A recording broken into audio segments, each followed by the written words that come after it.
మన ఇన్ఛార్జ్ మీనాక్షి నటరాజన్ గారు, AICC secretary సోదరులు విశ్వనాథన్ గారు, అదేవిధంగా మన SC cell all India president Rajesh గారు, పెద్దలు హనుమంతరావు గారు, మన గౌరవ deputy chief minister Bhatti Vikramarka గారు, సిడబ్ల్యూసి సభ్యులు వంశీ చంద్ గారు, అదేవిధంగా మధుయాష్కి గౌడ్ గారు, నరేందర్ రెడ్డి గారు, మా అన్న అంజన్ కుమార్ యాదవ్ గారు, పెద్దలు సత్యనారాయణ గారు, గౌరవ శాసనసభ్యులు, గౌరవ శాసన మండలి సభ్యులు, అదేవిధంగా సహచర మంత్రివర్గ సోదరిమణి కొండ సురేఖ గారితో పాటు ఈరోజు ఇక్కడికి ఇచ్చేసిన కార్యకర్తలకి, నాయకులకి అందరికీ నమస్కారం తెలియజేస్తూ పెద్దలందరూ వివరించడం జరిగింది. స్వాతంత్రానికి సంబంధించి స్వాతంత్ర ఉద్యమంలో ప్రజల గొంతుగా నిలబడాలని ఆనాడు ఏజీఎల్ సంస్థ ద్వారా నెలకొల్పిన పత్రిక జవహర్లాల్ నెహ్రూ గారు దాంట్లో ఒక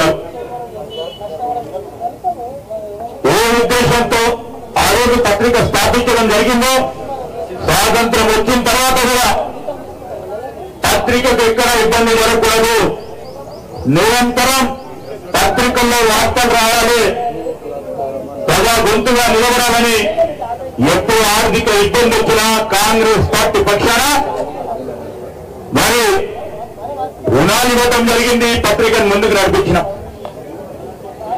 యంగ్ ఇండియా పేరిట స్థాపించిన ఈ కంపెనీలో ఏజీఎల్ కంపెనీ తీసుకొని దాని ముందుకు నడిపించే ప్రయత్నంలో ఈరోజు దీంట్లో షేర్ హోల్డర్స్ వారికి ఎవరికైనా కానీ ₹1 రావడానికి ఆస్కారం లేదు. దాంట్లో ఉన్న ఆస్తిని అమ్మకానికి హక్కు లేదు, లాభాలు లేవు. దాంట్లో ఆ తరుణంలో వీరు పెట్టిన కేసు ఏముంది? మనీ లాండరింగ్ అంటా ఉన్నారు. ఇక్కడ చాలా మంది మా అడ్వకేట్ సోదరులు ఉన్నారు. ఈరోజు మనీ లాండరింగ్ అంటే ఒక్క స్థానం నుంచి ఇంకో స్థానానికి డబ్బు కదిలింపు చేస్తే వివిధ మరి ప్రపంచంలో ఉన్న దేశాల్లో ఎక్కడి నుంచో ఆ డబ్బు స్థానచలనం జరిగితే మనీ లాండరింగ్ అనే అంశం వస్తుంది. అసలు డబ్బు ఇక్కడి నుంచి ఎక్కడికి మారలేదు, డబ్బు వచ్చింది లేదు. 90 కోట్ల పైచలకు అప్పులను కూడా ఈరోజు ఈ సంస్థ మీద తీసుకొని సంస్థను నడపాలనే ఒక ప్రధానమైన ఉద్దేశంతో, ఒక మంచి స్ఫూర్తితో ముందుకు పోవాలని మన నాయకత్వం ఆలోచన చేస్తారు. ఈరోజు జవాబు చెప్పలేక ఇంతమంది సోదరులు చెప్పినట్టు 12 సంవత్సరాల క్రితం నుంచి తొలగిస్తూ ఎప్పుడైతే వారికి రాజకీయ పరంగా ఇబ్బందులు ఎదురవుతున్నాయంటే ఒకసారి ఈడీకి పిలుస్తారు మన నాయకత్వం, ఇంకోసారి ఈడీకి సంబంధించిన సమన్ ఇష్యూ చేస్తారు. అదేవిధంగా ఇంకోసారి ఏదో విధంగా ఇబ్బంది పెట్టారో ఇట్లాంటి వ్యవస్థలను ఉపయోగించుకొని, ఈడీ లాంటి వ్యవస్థను ఉపయోగించుకొని భయభ్రాంతులను చేయాలని ఆలోచన చేస్తా ఉన్న బీజేపీ నిరంకుశ ప్రభుత్వాన్ని దాన్ని తీర్చి ఖచ్చితంగా ఖండించాల్సిన అవసరం ఉంటుందని మేము మనవి చేస్తా ఉన్నాం. ఈరోజు మన అందరం కూడా ఒకసారి ఆలోచన చేయాలి. ఒక ప్రక్కన ధరలు పెరుగుతాయన్నాయి సామాన్య దానికి పైన, ఇంకో ప్రక్కన రూపాయి విలువ అంతర్జాతీయ స్థాయిలో క్షీణిస్తా ఉంది. యువతకు ఉద్యోగాలు లేవు. దీనన్నిటిని కూడా ప్రక్కదారి పట్టియాలి.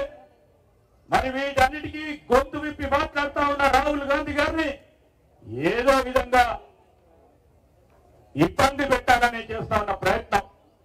ఇంతకుముందు పెద్దలందరూ చెప్పినట్టు మనం అందరం కూడా ఇక్కడ జమ కావడానికి కారణం మన నాయకులపై అక్రమ కేసులు పెట్టు రాహుల్ గాంధీ, సోనియా గాంధీకి సంబంధించి చాలా మంది కూడా తెలుసు. మోతీలాల్ నెహ్రూ గారు ఆనాడు భారతదేశంలోనే అత్యగర్భ శ్రీమంతుడు.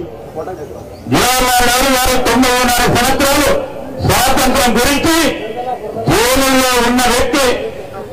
ఇందిరా గాంధీ గారు ఈ దేశ దాని గురించి దేశ సమగ్రతను కాపాడడానికి ప్రాణాలు అర్పించిన వ్యక్తి రాజీవ్ గాంధీ గారు ఈరోజు దేశాన్ని గురించి ప్రాణాలు అర్పించిన వ్యక్తిగా ప్రధానమంత్రి కావాలని దేశ ప్రజలు కోరుకున్నప్పటికీ పదవులు ముఖ్యం కాదు, ప్రజాసేవ ముఖ్యమని ఇద్దరు మన నాయకులు సోనియా గాంధీ గారు, రాహుల్ గాంధీ గారు 10 సంవత్సరాలు మన్మోహన్ సింగ్ గారి నేతృత్వంలో ప్రభుత్వాన్ని నడిపారు. ఇలాంటి కుటుంబం పైన కేసులు పెట్టి ఛార్జ్ షీట్లు పెట్టడం న్యాయమే అని మనం ప్రజల వద్ద చెప్తా ఉన్నాం. ఈ సందర్భంలో ఈరోజు తెలంగాణ ప్రదేశ్ కాంగ్రెస్ కమిటీ పక్షాన ఈరోజు యావత్ తెలంగాణ ప్రదేశ్ కమిటీకి సంబంధించిన క్షేత్రస్థాయిలో గ్రామీణ ప్రాంతంలో ఉన్న మన నాయకులు కార్యకర్తలు మానసిక